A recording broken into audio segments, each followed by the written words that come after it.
All right, SpinTV, welcome back. We've got a really awesome video for you today. We're going to do final round coverage and commentary for the 2014 Masters Cup. Joining me, a very good friend of mine, a three-time Masters Division Masters Cup champion, Patrick Brown from Team Innova. Welcome. What's happening, everybody at SpinTV? All right, Patrick is expert on this course. He's played it many, many times, so he's got really special insight into what goes down and what these guys are going through as they battle it out for victory here in Santa Cruz. So let's get started. All right, hole one. We're going uphill 308 feet, and this is a tough starting hole because we have the trees breaking in and creating a window that you really have to hit.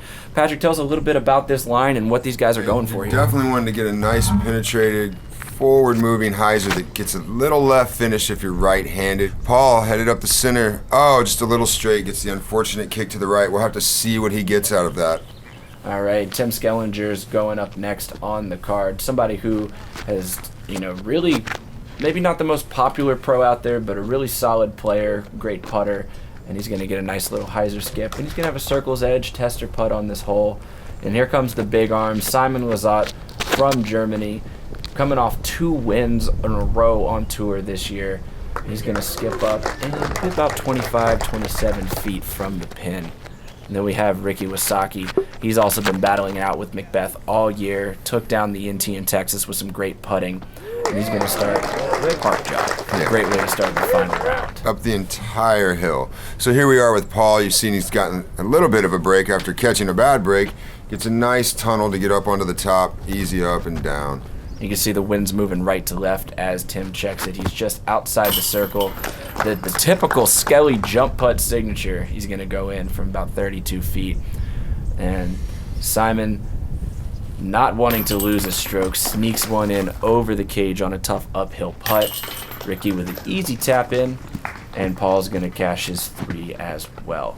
Yeah, looking around, you can see some of the erosion and stuff that they have to deal with here at DeLa, along with the wind that always comes up for the Masters Cup here in the springtime that we have at Northern California.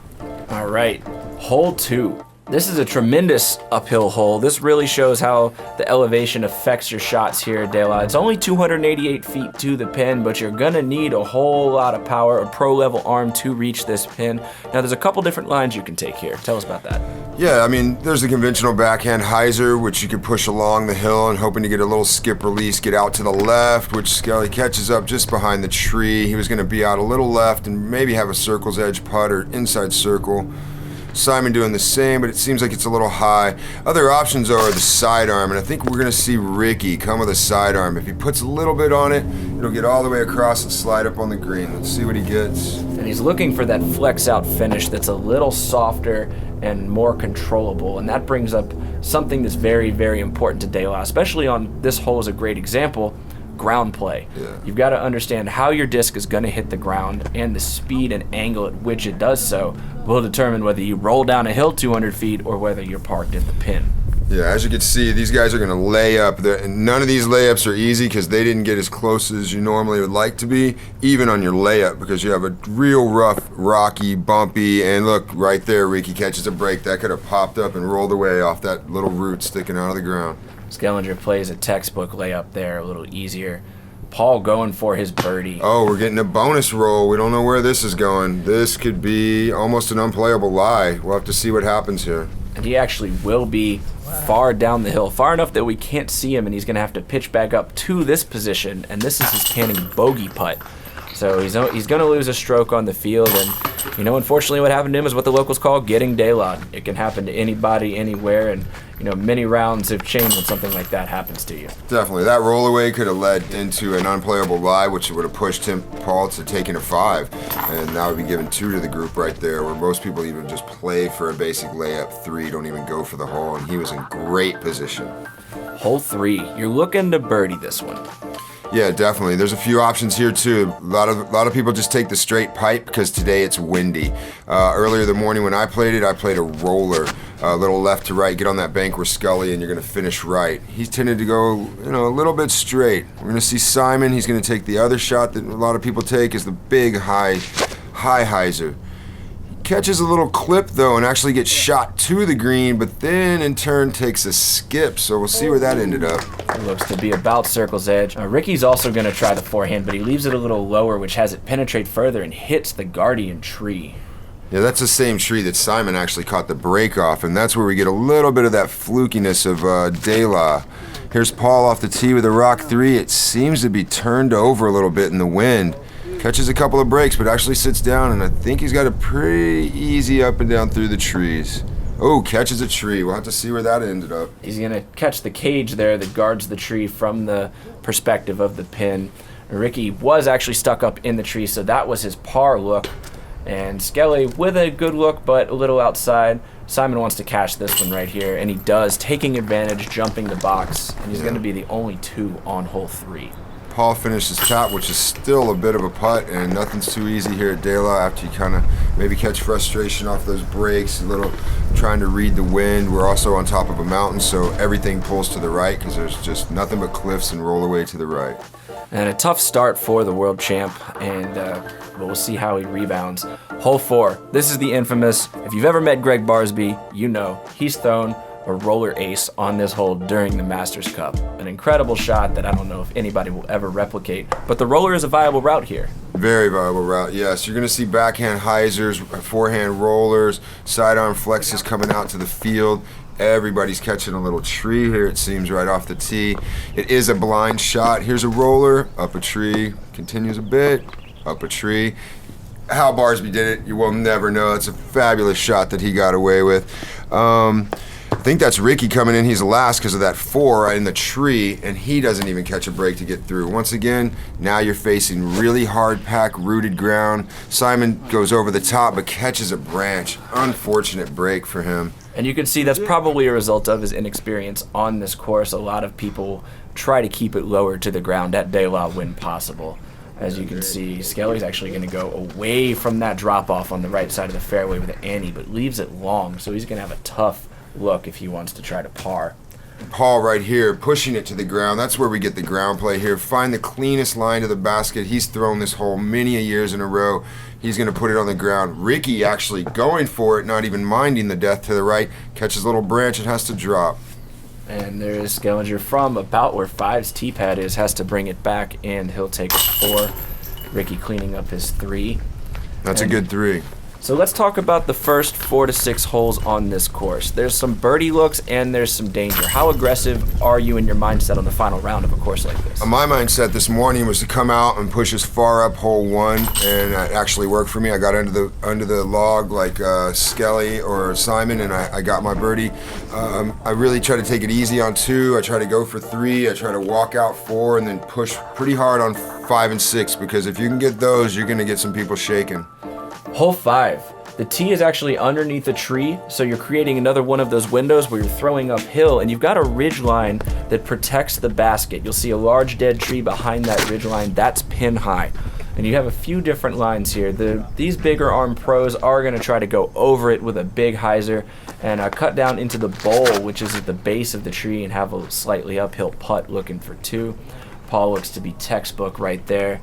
Ricky as well. That's a great shot. That's right where you want it to be. Simon's actually going to look at a more spike route here, and I think he wanted to push it a little further, but the spike is going to take some distance off. He's going to trickle down through the trees and actually be in the shrubs for a tough look. And Skellenger's going to push the hyzer flip long. Oh, here's Simon from in the trees. We call these the hobbit trees. You're stuck, and he just puts it right in the basket. Fearless putt. Ricky and them cleaning up the normal landing area, coming in like Jamie had said, just land around the tree, get in the gully. You're pretty safe. You can't catch a roll away. And Paul cleaning up too. That's some really phenomenal shots and really good throwing, because you're not really seeing the wind that's happening this day. And that's a big momentum putt for Simon. When they think that they've got you, they're going to grab a stroke on you, and you just come back from not only circle's edge, but from inside of a bush to grab it. And this is another hole that Patrick's talking about. You want to get a birdie, but there's a lot of danger. The road is 10 feet behind the basket. It is a 400-foot shot, but you're throwing downhill, so you're going to see Paul throwing a rock 3.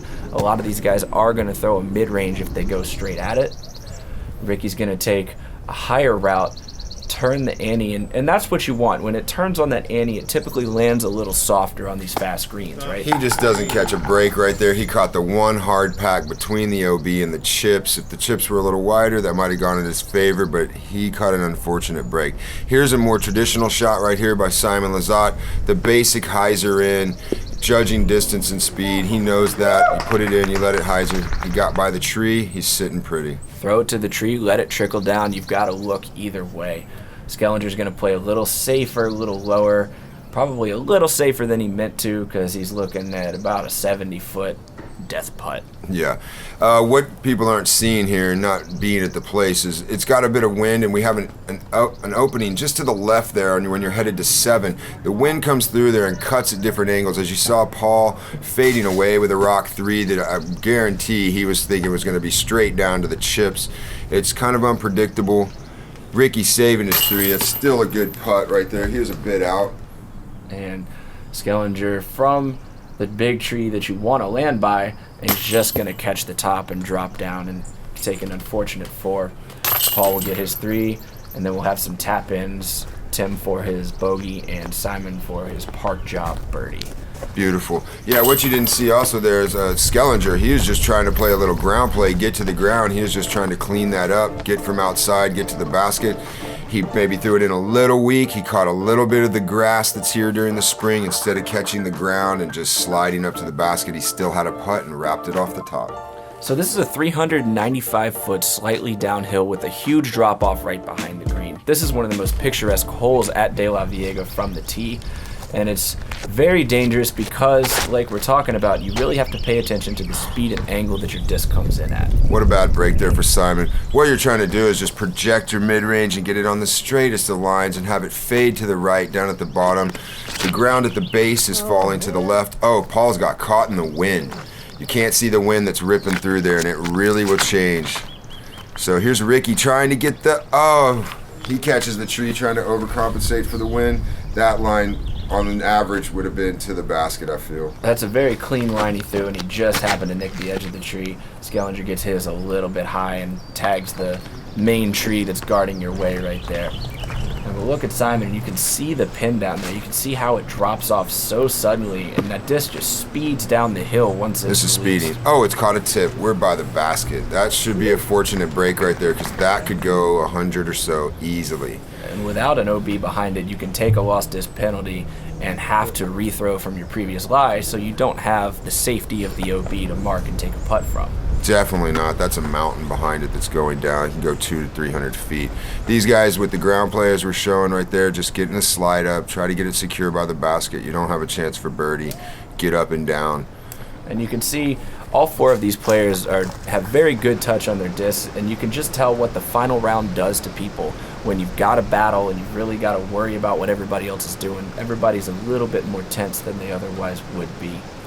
Skellenger, though, that's a great putt. He manages to stay off the ground, avoid the falling putt from underneath the tree, and save his par.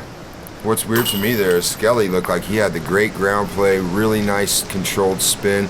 He was actually further out than anybody on their ups. Paul even having to take the sidearm and playing out to the left, which most of these pros don't ever want to just play out to the left if you have any kind of chance to get these birdies, as you'll see Ricky going for and Paul making big putts, Simon the same. It's, you want to cash and you don't want to just play out. So here we're coming up to a stretch of holes where you really want to get, say 2 or 3 of the next 4 holes before we get to a tough stretch of the course. Hole 8 is a pretty basic backhand hyzer. You don't want to come in too hot. You just want to feed down into the green area and collect your birdie. Simon gets a little wide on it, and Paul's actually looks like Paul's looking good right here. Looks like he's getting DeLa. He catches the one unfortunate route to jump the actual walls that used to not be there, making it a much tougher hole. The play is to play down and onto the ground. Here's Ricky with a flip-up rock. Looks like he's got a little heat on this. This is coming in hot. Catches a pop. Oh, and the spectator doesn't even move. Ricky caught a break right there. All right, and then Tim here is going to take a nice hyzer flip route, and this is what Patrick's talking about. You need to play lower to the ground, and the root skip works in his favor there. It all feeds down to the pin on that fairway. Simon's got a tough look outside the circle. Great bid. Just off the top of the cage. You'd rather miss high than low on those putts. Here's Ricky cashing that birdie. Fortunate to maybe, I don't think how he would have gone too far, but he did catch Ruben right in the leg there. Local tree climber that retrieves a lot of people's discs back. Probably popped off a tree and went back. Scully cleaning up off the perfect little ground hit. Just throw a little hyzer pop right into the ground, let it pop and drop. It's going to fade to the right and it's going to settle down. That's really good play there, but I think Paul had the same line going. He just caught the unfortunate route to go OB. So Tim and Ricky will take 2, Simon and Paul take 3s. Hole 8A, 201 foot. What is one of the more basic holes out at LaVeaga. You want to get a birdie here. This is not one that you want to leave for 3. Tell us a little bit about this hole. This is a classic ground play hole. Little putter pop, Annie. Get in and slide. Couple of routes to deal with. You can't see from the tee. Ricky's up there in good placement. Let's see what happens here. We got Skelly. Nice Annie. Perfect. He is setting pretty on that, but there is a 200-foot cliff to the right there. If you over Annie or if you air it too much, you could get in trouble. And this is classic LaVeaga ground play. You have to get it to the ground quickly and let the ground slow you down. If you speed past the basket, you can go from a great shot to taking a bogey very, very quickly out here. And Paul's going to just about match Tim, and that should be an easy birdie for him. Simon's got a tester here. Looks great out of his hand, and he just catches the top of the basket. I mean, inches from going in, and he'd love to have that one back. Ricky tapping his, Simon taking his 3, but that's pretty fortunate. If you look to the right of where he just stopped off of his drop, hitting the top of that basket, he could have gone down the hill right there with that one mistake of hitting the top of the basket. He was very fortunate to not have what happened to Paul McBeth on hole 2 happen to him here. And so we're going to go on to hole 9. Hole 9 is another one of those very picturesque holes from the tee. You've got a couple different routes you can take on this hole. Something to note is the ground is slanted. The whole fairway and green is on a left to right downgrade again. So again, pay attention to how the disc lands. Here's a textbook shot for this hole. You want to clear the center gap right over the first tree. Use a rock or use a mid-range to get flat and just drift a tiny bit to the right. And remember, there is wind. If you look around at the shadows, the trees are moving. Tim's got a little bit on this. He catches a bad break. He's coming back. He's going to have an approach more than a putt. And Paul's going to put it high enough, play the wind. It's going to flatten out nicely. And once you get to the green, it widens out and gives you an opportunity. You just have to get past that liton cup of trees. Simon with a tricky route right here. This is one of the harder routes to actually penetrate onto the green because of the line of trees. I don't really think the course was laid out that way. It's more of the flex shot or the straight shot. He gets a chance, though. He's off the rim. It's just a little low. Great bid, though, by Simon.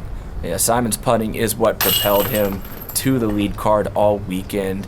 Having only played, this is only the 5th round he had played at LaVeaga, so that inexperience does show on a couple of these holes. But if you can putt like these guys can, it doesn't matter in the end. Hole 10.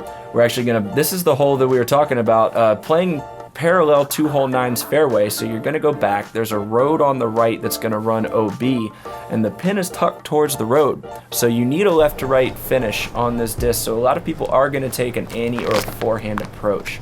Ricky's going to turn his over a lot more than he meant to. He's probably trying to sneak around that tree and just sawed it off, and this is an interesting route.